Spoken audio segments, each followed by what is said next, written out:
ఉన్న పాత చీపురు పారేయాలంటే అమావాస్య రోజు బయట పారేయాలి. చీపురు కొన్ని రోజుల్లో ఎట్టి పరిస్థితుల్లో కొనకూడదు. కొంటే లక్ష్మీ కటాక్షం తగ్గిపోతుంది. చాలామందికి తెలియక చీపురు ఎప్పుడు పడితే అప్పుడు కొంటూ ఉంటారు. కొన్ని రోజుల్లో చీపురు అస్సలు కొనకూడదు. మంగళవారం, శుక్రవారం చీపురు ఎట్టి పరిస్థితుల్లో కొనకూడదు.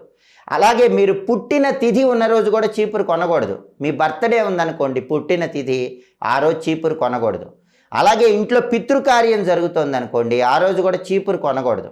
గ్రహణం ముందు రోజు, గ్రహణం తర్వాత రోజు కూడా చీపురు కొనకూడదు.